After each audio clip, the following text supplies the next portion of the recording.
I have this saying that there's risk in not doing things. What is the impact on finance that you see from a macro perspective? Where are we heading? The demands, the time, the pace of innovation around AI is nothing like I've ever seen. Like, I truly think it's a better way of life. When was the time that all these set of beliefs actually failed you? As a leader, you can't just delegate the execution, you have to own it. What about crypto? We can't leave the room without talking about that. I'm probably a little old school. It's really just pure volatility. What makes you successful? Because at the end of the day, you somehow make the right choices. You know, there's three things to success. Richard Itri, Chief Innovation Officer at ECI. How does it feel to be who you are? Feels great. You know, I've been in this industry now for 28 years, so I feel like an old man when I say that. But you know, holding this role, I truly enjoy it. I get up every day like energized and ready to go. You know, I travel quite a bit, so I don't get a lot of sleep. So it takes the love of the job, right, to really kind of continue to drive that motivation. But 28 years into it, and I still have the energy I probably had when I was 22 years old.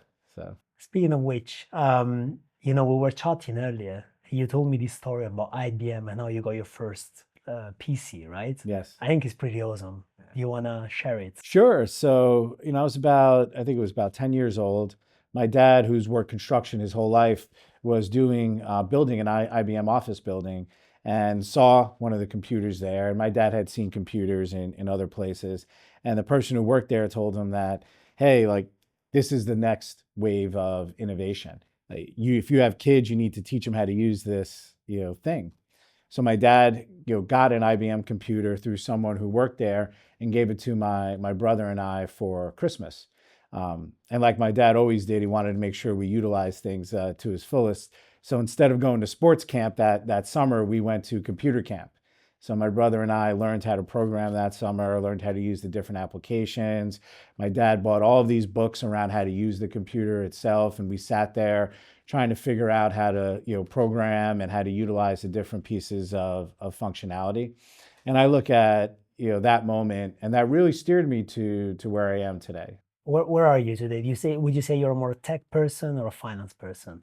I'd say I'm more of a tech person, but look, I've spent my entire career has been in technology, but in finance, right? And also always on the investment side, and mainly on the alternative investment side. So I pride myself in understanding the business very well. I've built quantitative trading platforms, portfolio management, risk systems. I really understand the nuts and bolts of the business. But I always lean back to technology, right? I really enjoy the technology that enables, all of that, to work. I mean, look, you definitely saw the dawn of technology, especially in the financial industry, right? We went through an amazing change in the last probably 20 years as well. AI is definitely a trend now, and definitely, it's going to change things. It's changing things already. Now, there is some people that see a Terminator-like kind of scenario, right? Where we basically all either die or become obsolete. And then there is people that tell you, well, it's not going to be AI taking your job, but someone that uses AI better than you. Yes. What do you see? What's happening next?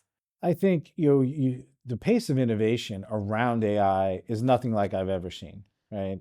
You look at things like model context protocol and agents being able to talk to themselves with a level of autonomy. I think those are the types of things that scare people.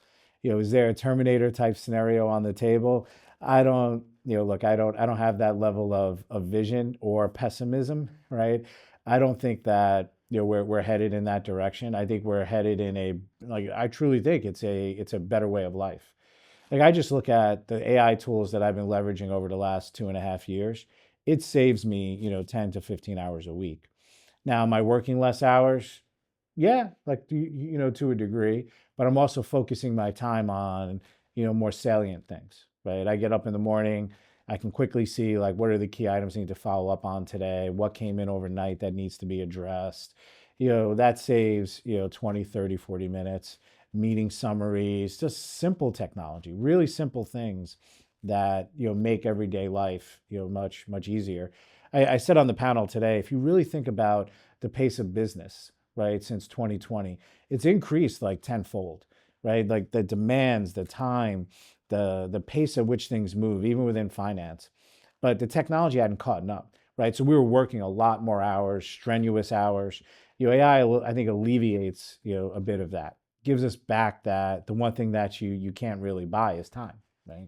But where does it leave us as, workers? And you mentioned your family, right? Yes. You have children, Yes. two, Two and kids. the Yeah. oldest one is? He's 21. He's a computer engineering student, and yeah, he's working. Actually, this summer he's building AI agents. There you go. So that's So that's his summer internship. what is he gonna do in the next 10 years? Because then you get a replit that comes up and they can do probably what he's studying for, but very easily. So what would you advise your son, how and anyone in the same position really? I think I look back to also like my career, and I could have kind of gone in different directions. After I left my last role, and I decided I always wanted to stay close to the technology. Like even if you're the most senior of CIOs, you don't want to ever separate yourself too far from the technology. And I think with AI, it's even though there's going to be so much innovation and automation, it still needs people, right? There's still people in process. There's design that needs to happen. Certainly with model context protocol, you can build agents and they'll learn how to talk to each other, and they can build other agents, and you could get a level of automation without human intervention, but someone has to construct it. Someone has to run it. And over time, we have to continue to make these things more efficient as well. So if you look at DeepSeek, right, the thing that everyone got very concerned about DeepSeek, the thing that intrigued me the most was that they figured out a way to make something that was already built about a year and a half ago run faster, right, with less compute and cheaper, right, and that's going to continue to be the drive, right. So maybe 5-10 years from now, like my son is working on making a more efficient model, right, that runs on a lot less compute and a lot less power, right? And because those are all things that present challenges today. And I think AI is what we're looking at today, but the next generation of that is quantum computing, right? Quantum is going to be a game changer, probably even more so than AI. And you're going to have that skill set, right, to be able to work with and leverage quantum computing. Do you see both AI and quantum getting into a place where we're going to have an ecosystem of kind of an oligopoly? So where only just some big companies are going to monopolize probably the space. So there is actually not going to be space for other competitors, because at the end of the day, it's all about the scalability of technology, right? Right now, IBM, they have the quantum computer, but yeah, there is not many other quantum computers out there. And even though probably it's going to become more efficient in terms of technology, the cost of production, or you think it's going to be something that is going to become commoditized like a microwave? Look, the first rev of it will not be democratized, right? The barrier to entry is very high, and Microsoft has a lot of innovation around quantum. They have their computers running. I think you'll be able to purchase space on quantum computers, but it's going to be very expensive, right? So the concern, I think, early on with hackers, right, being able to get control of quantum computers and to leverage that, I think the barrier to entry will be so high in the beginning that they'll have limited, access to it. I think large companies will. I think, financial institutions certainly will. But quantum is going to be a game changer. If you take what we could do with AI just even today and run it at a high level on quantum, like you get exponential results. AI is going to evolve quite a bit in the next 5 years. It won't be anything like we see today, and to be able to leverage quantum for that is going to be game changing. I think we oftentimes talk about the negative of quantum, like, okay, it'll be able to, hack encryption, or, Yeah. It'll break blockchain and all of those things. But the positive, like think about the cures for disease and other things, the permutations it'll be able to run, like that to me is very intriguing. But quantum still is not quite ready for prime time. There's issues around being able to cool the machines and build bigger machines, and I think the race to quantum could have a lot of geopolitical implications as well. Kind of going back to your history, right, and career as well. You mentioned to me you started AIG, Yes, right? yeah, I started my career What there. what was your journey like? When I came out of school, the job market was like fairly tight. but people that had experience like I did with, computers were kind of sought after. I did major in, economics, so that finance background and my, kind of strength with computers, led me to get the role that I got, at AIG. And I quickly moved through the ranks because when, back then in 1997, it was the first version of Windows was, being rolled out. It was the first time that, financial organizations had more accessible, technology. So automation, real applications to be able to measure risk, trade, all of those things became, started to kind of evolve, right? It was still a very manual, finance back then, and the trading environments were still very manual, pick up the phone, call in my trades, but you were seeing kind of things evolve, right? And, by like 2000, I saw a level of automation of finance that I was, like never thought I would see in 1997, right? Just the explosion Yeah. of, being able to build, robust applications, right? And I'm sure through this journey, you had to make a lot of decisions, right? And probably you do to this day, probably, well, Yes. most likely. Yeah, I still do. Yeah. What's your decision-making model? Like, what is the, how do you structure, how do you make decisions? What makes you successful? Because at the end of the day, you somehow, make the right choices. Yeah. And we're going to talk about when you didn't, but let's start with Yeah, the right yeah, choices. yeah. Oh, you can start the right choices. I say, someone once told me, like, always come from a good place, right? And putting aside the technology aspects, right? When you're working in an organization, you have to make a decision that's best for the organization, right? So I feel if you always come from a good place with that in mind, that you feel you're going to make decisions that are always best for the company, that's that's the starting point, right? That's the mindset you have to go into it with. I then think, I have this saying that there's risk in not doing things, right? And I think people always are on the side of like, well, like maybe like we'll just put this aside, and that creates problems, right? So I think you have to look at the risk in not doing this particular item, right? And what does that mean to, again, going back to it, what does that mean to the organization? I think the next piece is, you have to have a good team around you, right? To be able to execute, I'm great at developing a strategy. I love it. It's what excites me about my current role. The execution piece, I love to kind of delegate, right? And I think as a leader, you can't just delegate the execution; you have to own it, right? Yeah. And when you own it, right, it's the chances of being successful are higher, right? But I think focusing on that execution piece is key. And the last is really like building relationships, right? I think we focus again so much on the technology, but again, you need people to help drive this forward across the organization. It's very hard to do things on your own, right? You never want to as a technologist. Like we exist because the business needs us to run those platforms, right? And to help drive innovation and growth within the company. Like we are part of the growth engine and we have to integrate ourselves in such a way. Sounds like you have a very strong set of beliefs and principles. When was the time that all these set of beliefs actually failed you? I mean, I think there's been several times, right, where it failed me because again, like not always, you don't always have people around you that think the same way, right? So there are people that have their own interest in mind, right, that can be going against the curve, right, and make it challenging. I think where I've had failures in the past, it's because I probably didn't have the strong enough team around me, and I didn't focus enough on the execution. Right, I might have been worried too much around driving innovation into the business, building those relationships, and not focused enough on execution, like I said earlier. And that's where things probably have fallen down. Going back to your family, Yeah.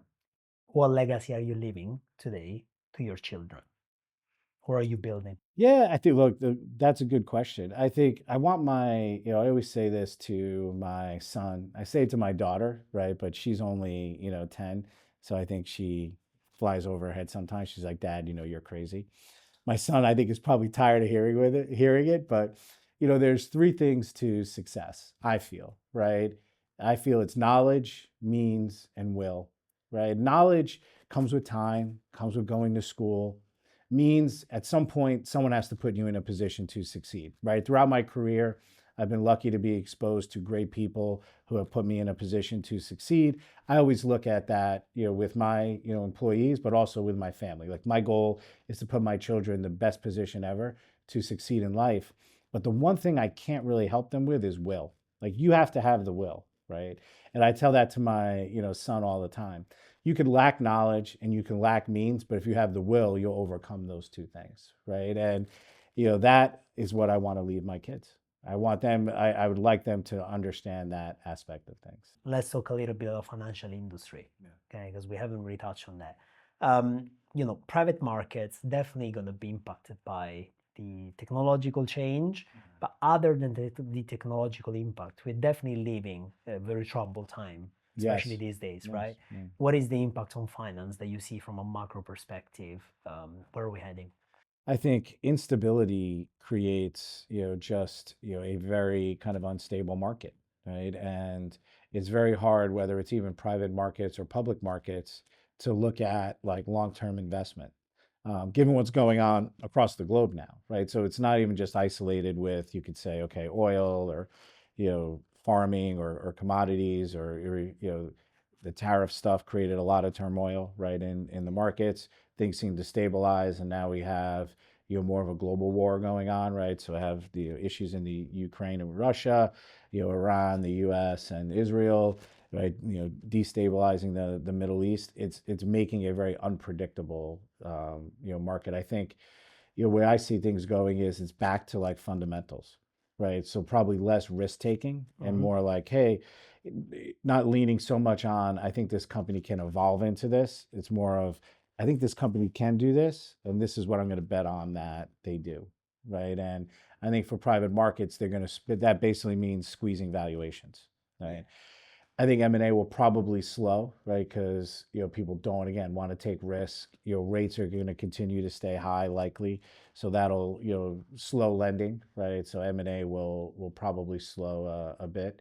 I think those who have there is a lot of dry powder, so those private firms that have capital on the sidelines are probably going to find some good investments to make, right? Good strategic investments to capitalize on.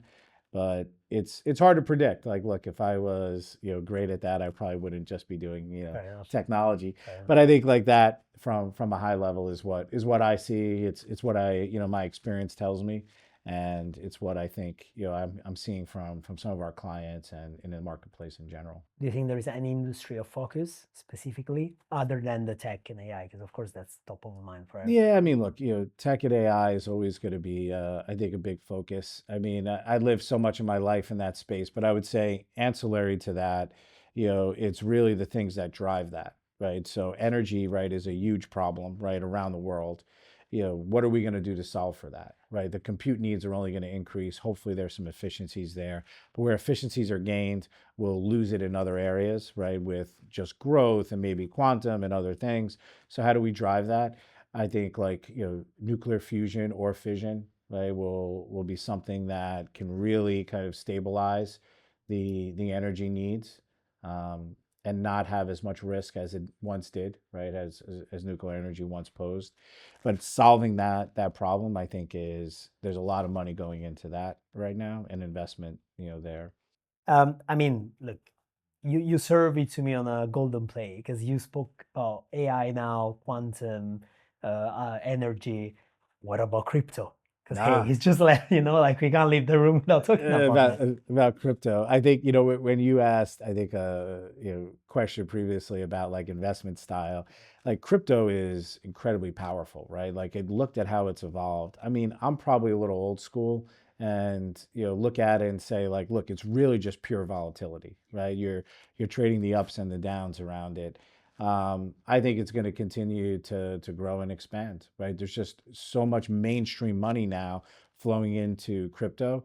It's become part of the economy, right? Which is really concerning around Bitcoin in general, and being able to like blockchain and being able to kind of crack that. Like if someone comes out with quantum compute and can actually successfully execute on it, what does that mean for blockchain? Right? And how does that industry evolve? Like to me, like it was so innovative, like when it first came out, but they haven't innovated much since then, right? Everyone's just been piggybacking on top of, the platforms that are out there. That industry needs a shot of innovation, or it could get crippled by quantum computing. Okay, okay. Well, this was very insightful. Thank you so much. But before we leave, I have a little game for you. Oh, what do you got for me? This or that. Okay. Okay. So I'm gonna fire at you a few questions. I don't want an explanation. Just tell me which one you choose. Okay. So let's give it a try. Let's see how quick in response you are. Risk or reward? Reward. Okay. I like the speed. Okay. So now we start. Yeah. Instinct or data? Data. Diversify or double down? Double down. Ooh. Old money wisdom or new money hustle? Old money wisdom. Okay. Tesla or Rolex? Rolex. Legacy or liquidity? Legacy. Work smart or work forever? Work smart. Thank you, Richard. Thank you. It's Thank you been very great. Appreciate it. Thank you.